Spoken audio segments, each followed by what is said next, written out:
Première épître de Saint Jean.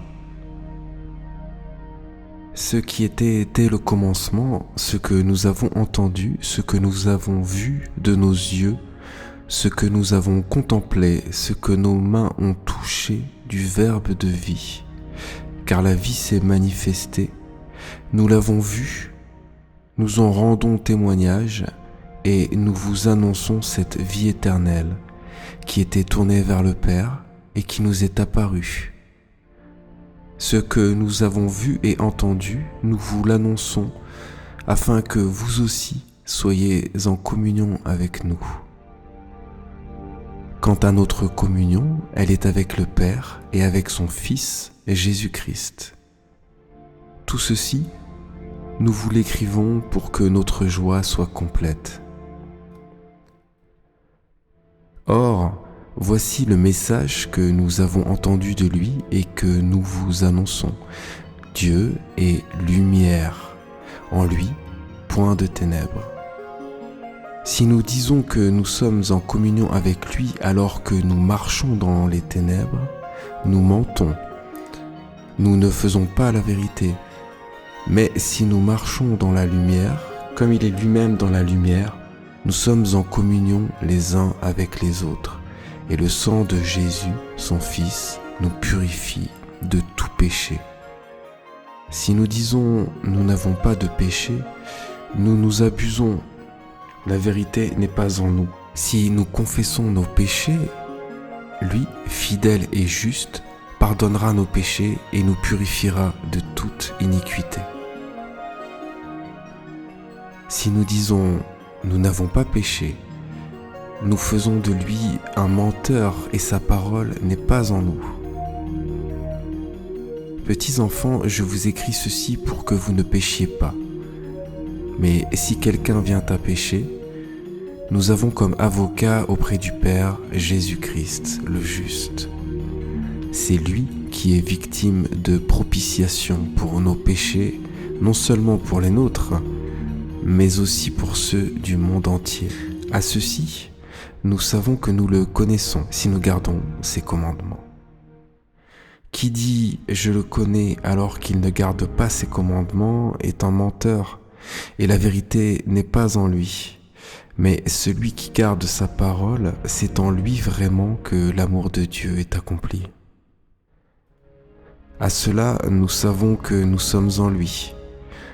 Celui qui prétend demeurer en lui doit se conduire à son tour comme celui-là s'est conduit. Bien-aimés, ce n'est pas un commandement nouveau que je vous écris, c'est un commandement ancien que vous avez reçu dès le début.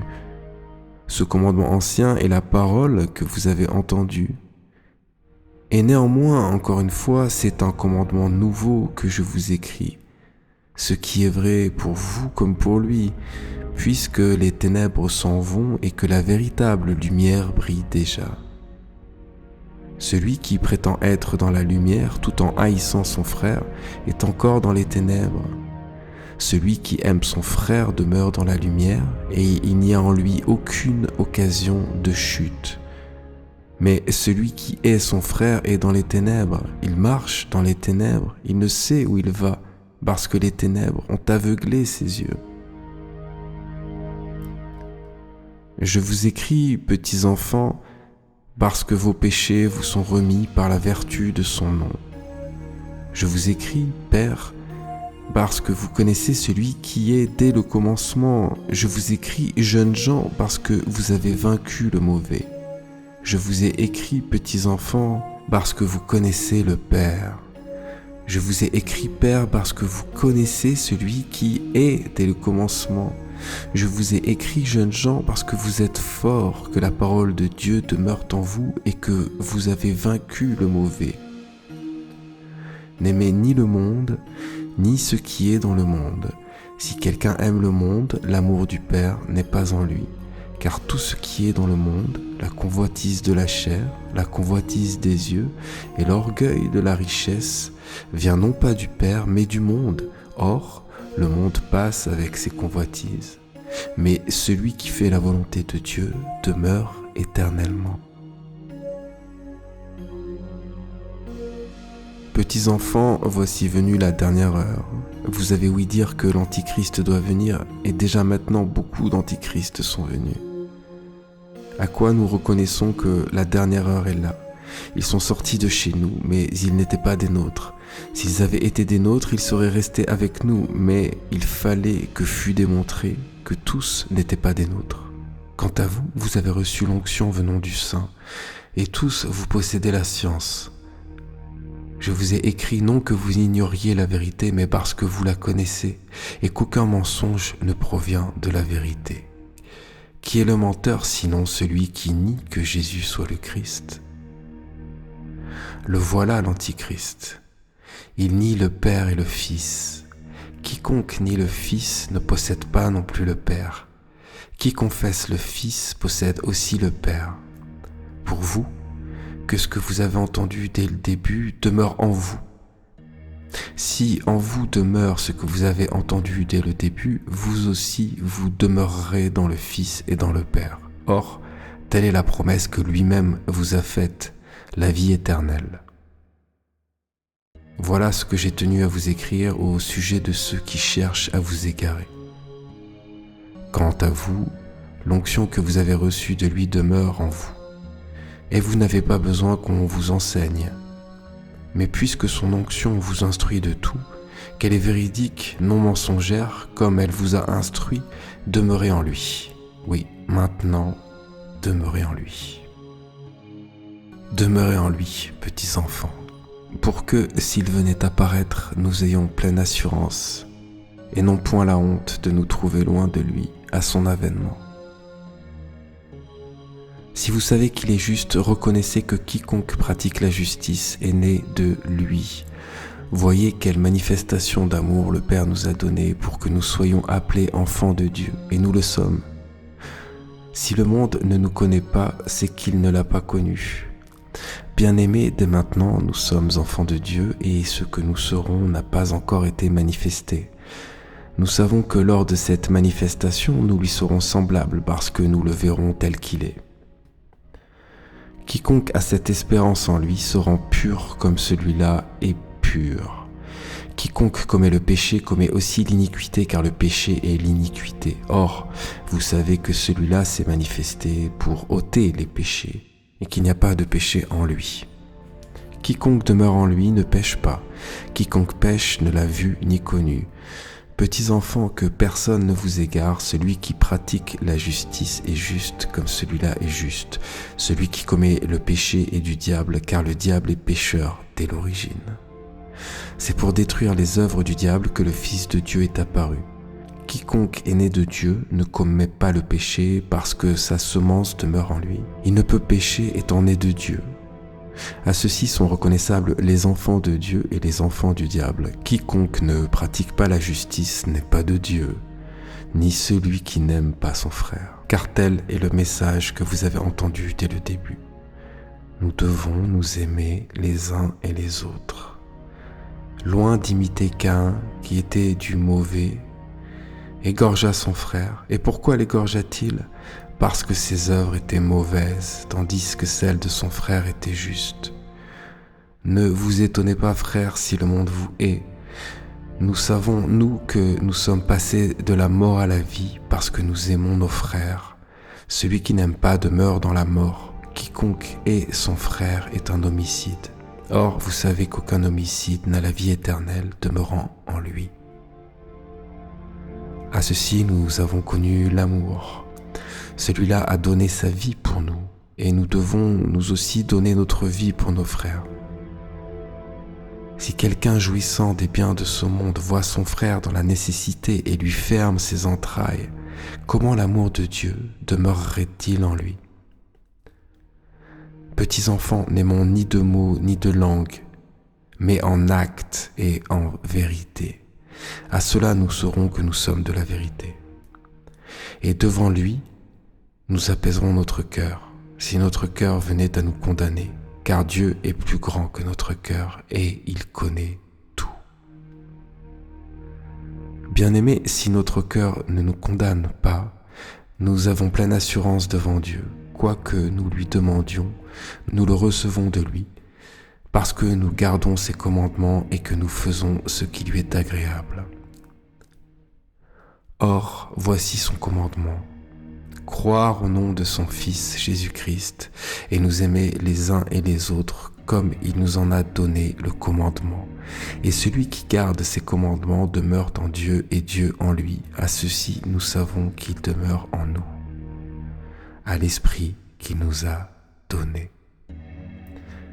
Bien-aimés, ne vous fiez pas à tout esprit, mais éprouvez les esprits pour voir s'ils viennent de Dieu, car beaucoup de faux prophètes sont venus dans le monde. À ceci, reconnaissez l'Esprit de Dieu. Tout esprit qui confesse Jésus-Christ venu dans la chair est de Dieu, et tout esprit qui ne confesse pas Jésus n'est pas Dieu. C'est là l'esprit de l'Antichrist. Vous avez entendu dire qu'il allait venir, eh bien maintenant il est déjà dans le monde. Vous, petits enfants, vous êtes de Dieu et vous les avez vaincus, car celui qui est en vous est plus grand que celui qui est dans le monde. Eux, ils sont du monde, c'est pourquoi ils parlent d'après le monde et le monde les écoute. Nous sommes de Dieu. Qui connaît Dieu nous écoute, qui n'est pas de Dieu ne nous écoute pas. C'est à quoi nous reconnaissons l'esprit de la vérité et l'esprit de l'erreur. Bien-aimés, aimons-nous les uns et les autres, puisque l'amour est de Dieu et que quiconque aime est né de Dieu et connaît Dieu. Celui qui n'aime pas n'a pas connu Dieu, car Dieu est amour. En ceci, c'est manifester l'amour de Dieu pour nous. Dieu a envoyé son Fils unique dans le monde afin que nous vivions par lui. En ceci consiste l'amour, et ce n'est pas nous qui avons aimé Dieu, mais c'est lui qui nous a aimés et qui a envoyé son Fils en victime de propitiation pour nos péchés. Bien-aimés, si Dieu nous a ainsi aimés, nous devons nous aussi nous aimer les uns et les autres. Dieu, personne ne l'a jamais contemplé. Si nous nous aimons les uns et les autres, Dieu demeure en nous et en nous son amour est accompli. À ceci, nous connaissons que nous demeurons en lui et lui en nous.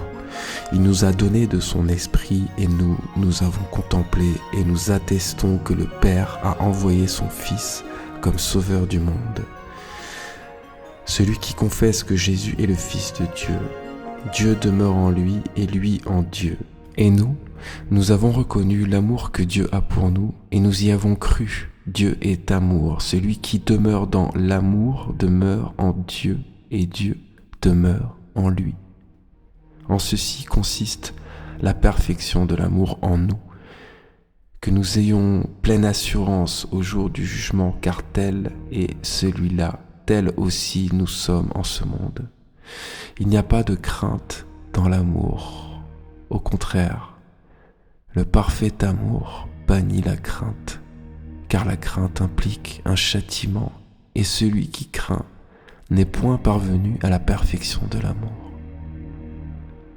Quant à nous, aimons, puisque lui nous a aimés le premier. Si quelqu'un dit « j'aime Dieu » et qu'il déteste son frère, c'est un menteur. Celui qui n'aime pas son frère qu'il voit ne saurait aimer le Dieu qu'il ne voit pas.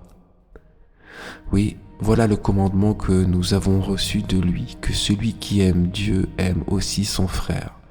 Quiconque croit que Jésus est le Christ est né de Dieu, et quiconque aime celui qui a engendré aime celui qui est né de lui. Nous reconnaissons que nous aimons les enfants de Dieu, à ce que nous aimons Dieu et que nous pratiquons ses commandements. Car l'amour de Dieu consiste à garder ses commandements et ses commandements ne sont pas pesants puisque tout ce qui est né de Dieu est vainqueur du monde. Et telle est la victoire qui a triomphé du monde, notre foi. Quel est le vainqueur du monde sinon celui qui croit que Jésus est le Fils de Dieu? C'est lui qui est venu par eau et par sang, Jésus-Christ. Non avec l'eau seulement, mais avec l'eau et avec le sang. Et c'est l'Esprit qui rend témoignage, parce que l'Esprit est la vérité. Il y en a ainsi trois à témoigner, l'Esprit, l'eau, le sang, et ces trois tendent au même but. Si nous recevons le témoignage des hommes, le témoignage de Dieu est plus grand, car c'est le témoignage de Dieu, le témoignage que Dieu a rendu à son Fils. Celui qui croit au Fils de Dieu a ce témoignage en lui. Celui qui ne croit pas en Dieu fait de lui un menteur, puisqu'il ne croit pas au témoignage que Dieu a rendu à son Fils. Et voici ce témoignage, c'est que Dieu nous a donné la vie éternelle et que cette vie est dans son Fils. Qui a le Fils a la vie, qui n'a pas le Fils n'a pas la vie. Je vous ai écrit ces choses à vous qui croyez au nom du Fils de Dieu pour que vous sachiez que vous avez la vie éternelle. Nous avons en Dieu cette assurance que si nous demandons quelque chose selon sa volonté, il nous écoute. Et si nous savons qu'il nous écoute, en tout ce que nous lui demandons, nous savons que nous possédons ce que nous lui avons demandé. Quelqu'un voit-il son frère commettre un péché ne conduisant pas à la mort qu'il prie, et Dieu donnera la vie à ce frère. Il ne s'agit pas de ceux qui commettent le péché conduisant à la mort, car il y a un péché qui conduit à la mort. Pour ce péché-là, je ne dis pas qu'il faut prier. Toute iniquité est péché, mais il y a tel péché qui ne conduit pas à la mort. Nous savons que quiconque est né de Dieu ne pêche pas. L'engendré de Dieu le garde et le mauvais n'a pas prise sur lui. Nous savons que nous sommes de Dieu et que le monde entier gîte au pouvoir du mauvais. Nous savons que le Fils de Dieu est venu et qui nous a donné l'intelligence afin que nous connaissions le véritable. Nous sommes dans le véritable, dans son Fils Jésus-Christ. Celui-ci est le Dieu véritable et la vie éternelle. Petits enfants, gardez-vous des idoles.